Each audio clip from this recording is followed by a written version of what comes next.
Good morning, everybody. So I hope everyone had a great Thanksgiving, or if you celebrate some other holiday. Some people call it Natives Day. I like that. I like Natives Day. So happy Natives Day, or happy belated Natives Day, I guess. Uh, but anyway, a lot went on in the various industries, or various things going on.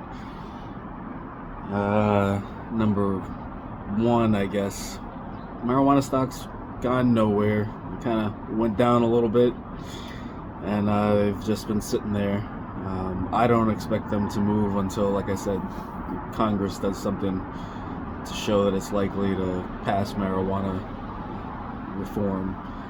But it doesn't look like people are gonna, or the Congress is gonna get their stuff together to get that done anytime soon. Well, relatively speaking, I'm talking about before end of year. Definitely doesn't seem like that's gonna happen. Who knows? Maybe some last minute maneuvering with some other bill that they're trying to jam through might end up with a surprise, but we don't know. That's not expected. Bitcoin on Thanksgiving, it just started shooting up. I believe it got to about 59 and change, and then the news about the new strain of coronavirus came out, and that caused basically everything to crash. The stock market went down substantially, and Bitcoin and most of the other coins followed. There's some other altcoins that continue to do well, but I don't really follow those.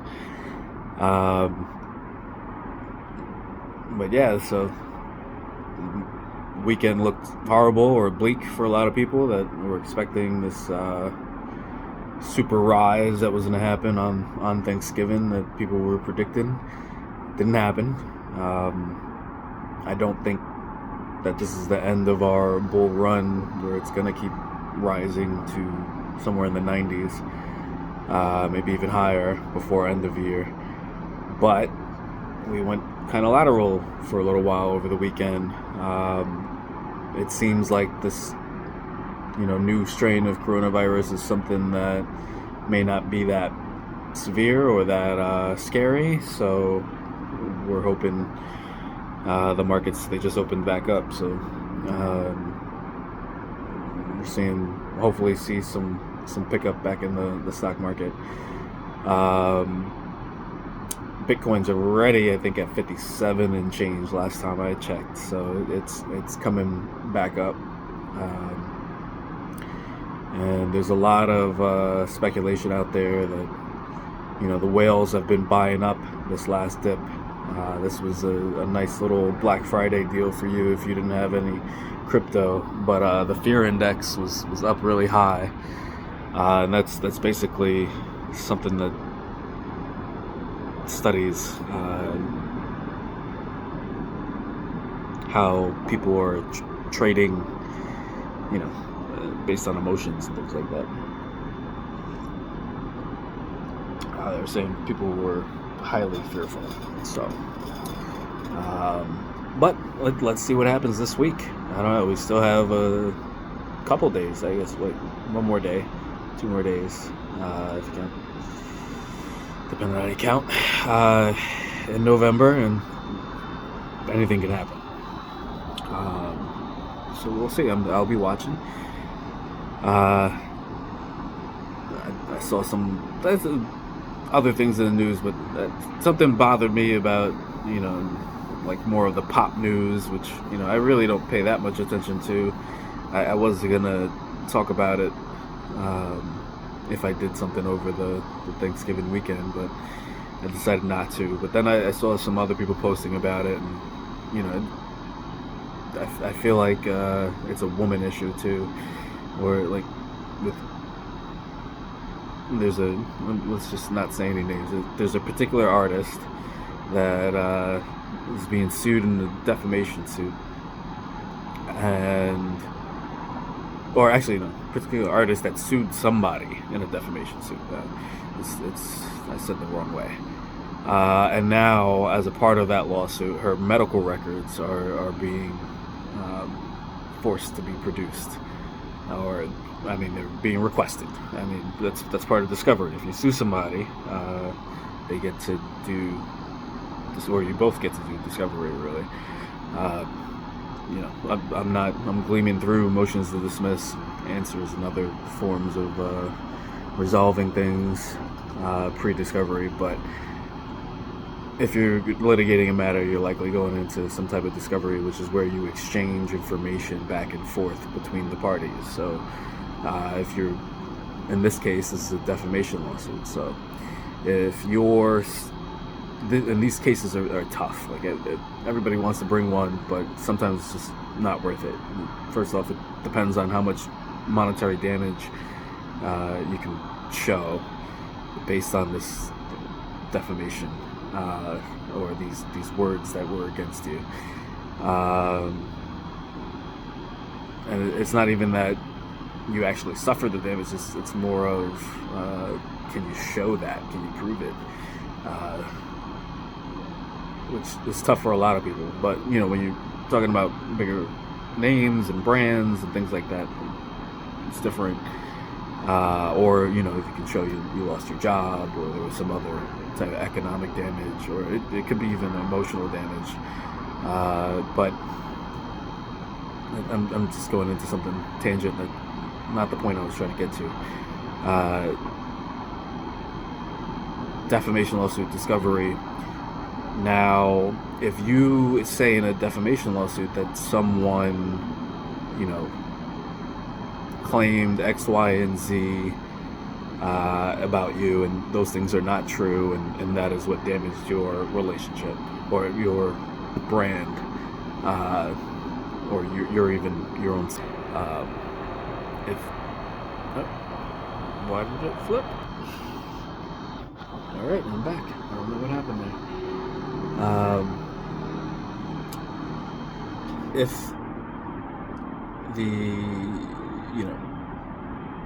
the fact of, or the determination on whether something is true or not may be fatal to your whole claim. So if you're, in this case, I believe the artist was saying that this defendant was spreading lies, saying that they had STDs and doing other things. So in order to sustain that type of claim, you would need to show that this is actually a lie. So that is why here in this case, someone's medical records would have to be produced, because now you're telling the court this person lied about you, said you had an STD. One of the best ways to show whether that's a lie is to produce your medical record showing whether or not you have this STD. Now, does that mean you have an STD? No. The medical records would show that, and I'm pretty sure that would be kept private because that's someone's personal business. But it's possible. I don't know. But this isn't like some type of penalty, or they're saying that you have to produce these records because we believe you might have this STD. Or nobody's saying that. The courts are not saying that. That's just a non-issue. So if you believe that, it's not true. But again, do your own research. Not your lawyer.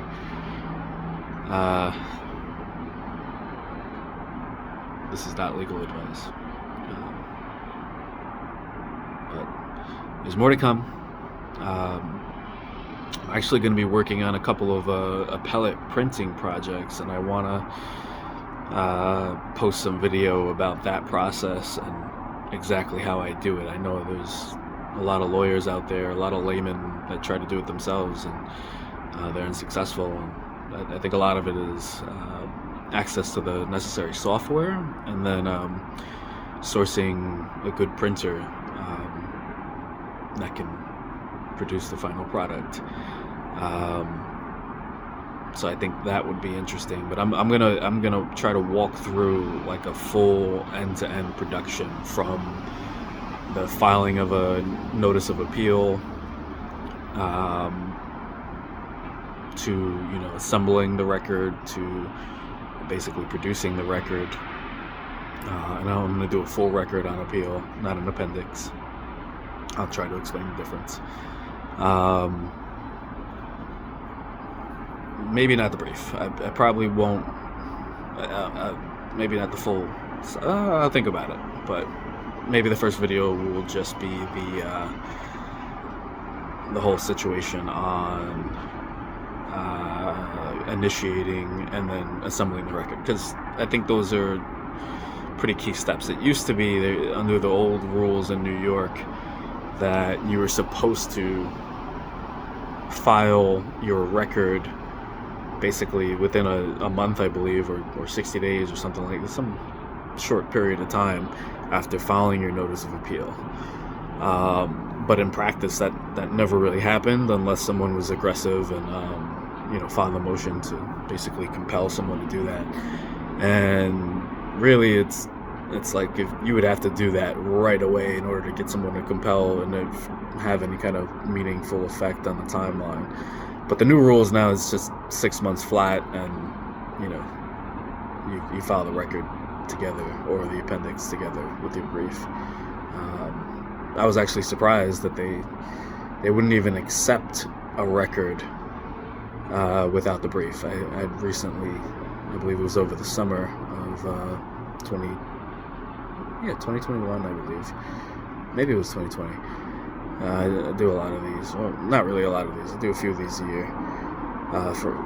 But I had tried to file a record by itself, and they wouldn't let me do it. So that was interesting. I mean, that's the first department in New York. So maybe the different departments do it differently. They have uniform rules now. They just recently passed law that before each department had their own set of rules. Now basically there's a uniform rule, but there's still some little tweaks in there between the departments. I also want to go through some of the wins that I had this year. I'm probably going to do a post about that and post it up on LinkedIn or something like that, but I'll make sure to include a link on here. But basically, there were two really family appeals. One was in the 2nd department and one was in the 4th department. All New York, of course. And the first one, it was really a contract matter involving matrimonial contract.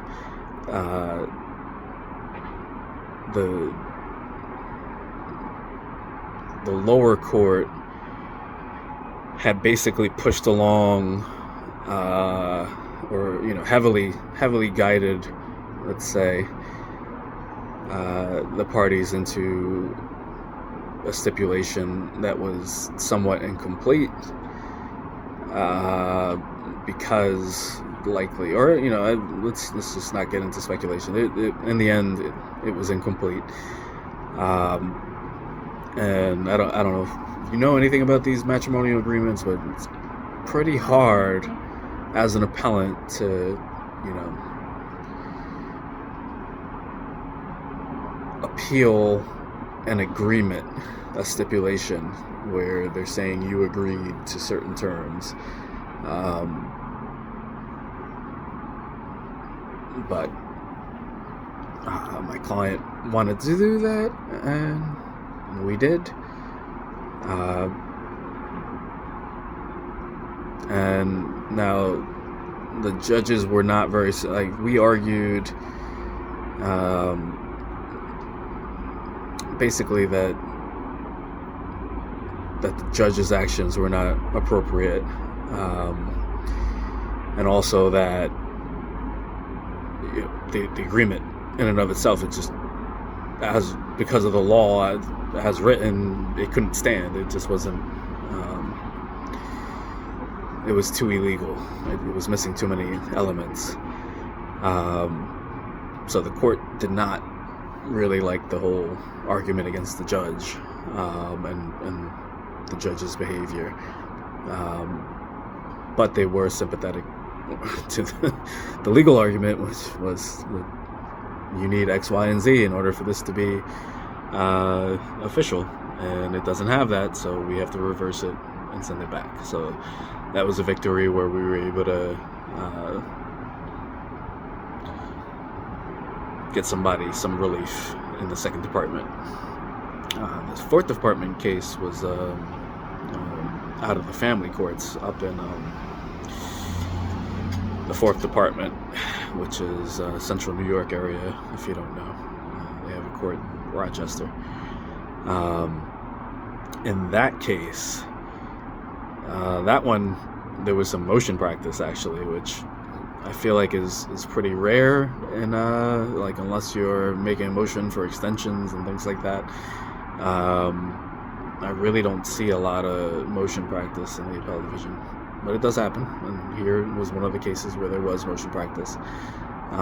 Where here again, I was representing the appellants, and we had, a very strict legal issue that we were looking at, and it was regarding the timeliness of a motion. So in New York, under the CPLR, you have to give 8 days notice of a motion, unless you ask for some other circumstances or orders that say otherwise. That is the standard. Now, if you serve your papers by mail, there's also a provision in the CPLR that tolls that time an additional 5 days. So the 13 days notice is a requirement.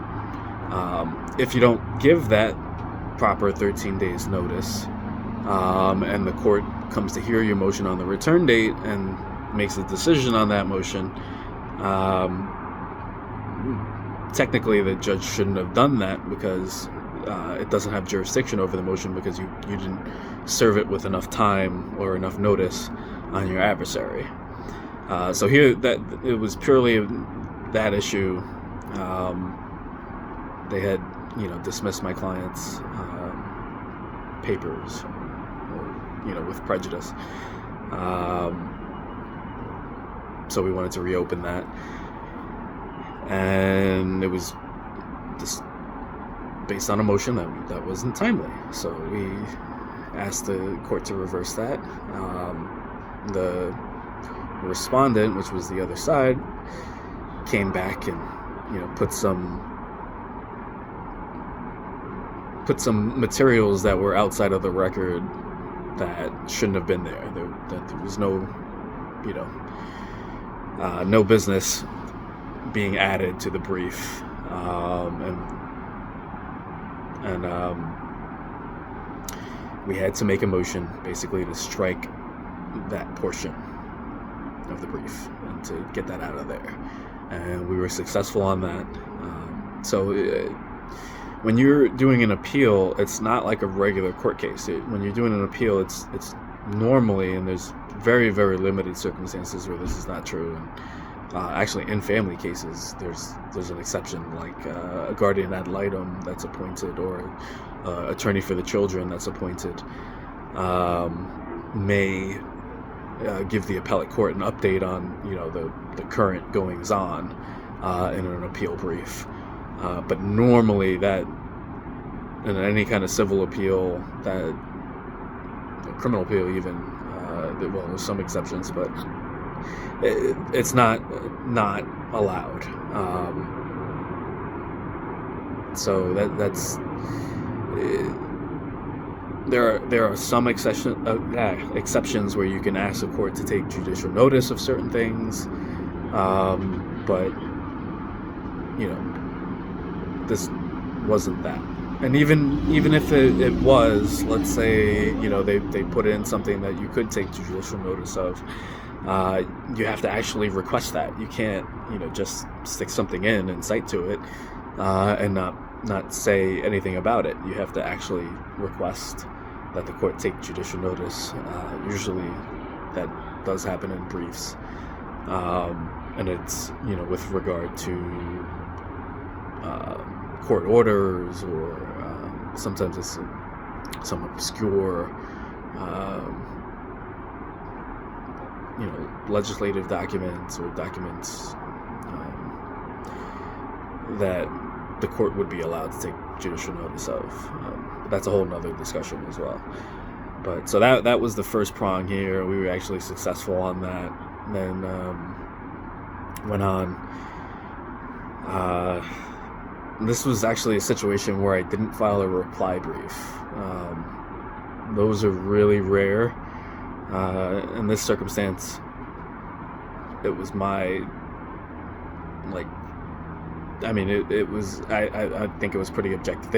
The other side didn't address my timeliness issue, which was basically the main issue of our brief. So I decided to kind of leave it alone, since they didn't address it, and I figured I could wrap anything up on oral argument. Fast forward to oral argument in this case, and I